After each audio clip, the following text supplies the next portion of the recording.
जय प्रक्रम का अगला टॉपिक है मानव में उत्सर्जन। वह जय प्रक्रम जिसमें जीवों में उपापचयी क्रियाओं में जनित हानिकारक नाइट्रोजन युक्त पदार्थों का निष्कासन होता है, उत्सर्जन कहलाता है।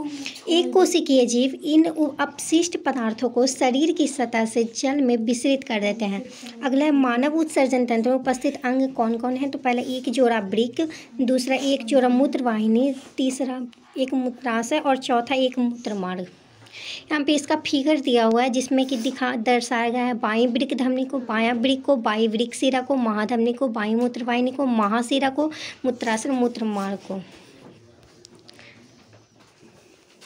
अब है कि वृक्क में मूत्र बनने के बाद मूत्रवाहिनी से होता हुआ मूत्राशय में एकत्रित होता है और इसके बनने का उद्देश्य रुधिर में से वर्ज्य अर्थात हानिकारक अपशिष्ट पदार्थों को छानकर बाहर करना होता है। अगला है वृक्क में मूत्र निर्माण प्रक्रिया। तो वृक्क की संरचनात्मक व क्रियात्मक इकाई वृक्काणु अर्थात नेफ्रॉन कहलाती है। वृक्काणु के मुख्य भाग इस प्रकार हैं। पहला कोशिका गुच्छ, दूसरा बोमन संपुट, तीसरा नलिकाकार भाग, चौथा संग्राहक वाहिनी।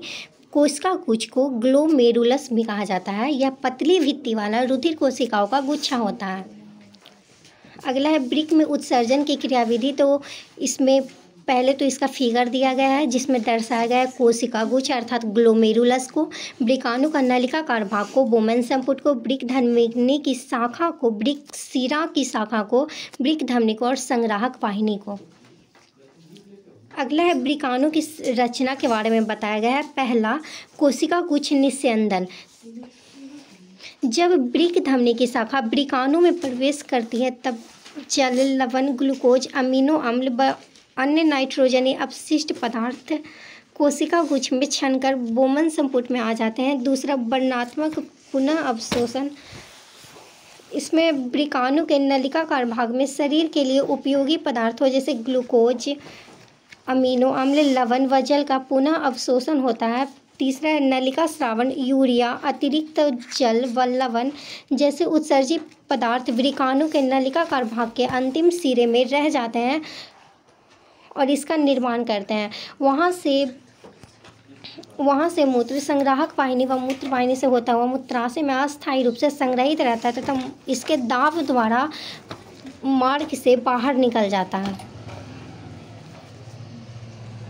अब एक कृत्रिम वृक्क क्या होता है जिसे आर्टिफिशियल किडनी कहा जाता है। तो कृत्रिम वृक्क अपोहन के द्वारा होता है। यह एक ऐसी युक्ति है जिसके द्वारा रोगियों के रुधिर में से कृत्रिम वृक्क की मदद से नाइट्रोजन युक्त अपशिष्ट पदार्थों का निष्कासन किया जाता है। प्रायः एक स्वस्थ वयस्क में प्रतिदिन 180 लीटर आरंभिक निस्यंदन वृक्क में होता है जिसमें से उत्सर्जित मूत्र का आयतन 1.2 लीटर है। शेष निस्यंदन वृक्क नलिकाओं में पुनः शोषित हो जाता है। अब है पादप में उत्सर्जन। पहला है बाष्पोत्सर्जन प्रक्रिया द्वारा पादप अतिरिक्त जल से छुटकारा पाते हैं। दूसरा बहुत से पादप अपशिष्ट पदार्थ कोशिकीय रिक्तिका में संचित रखते हैं। तीसरा अपशिष्ट पदार्थ उत्पाद रेजिन तथा गोंद के रूप में पुराने जाइलम में संचित रहते हैं। और चौथा है पादप कुछ अपशिष्ट पदार्थों को अपने आसपास मृदा में भी उत्सर्जित करते हैं। इस प्रकार से जय प्रक्रम का ये भाग खत्म होता है।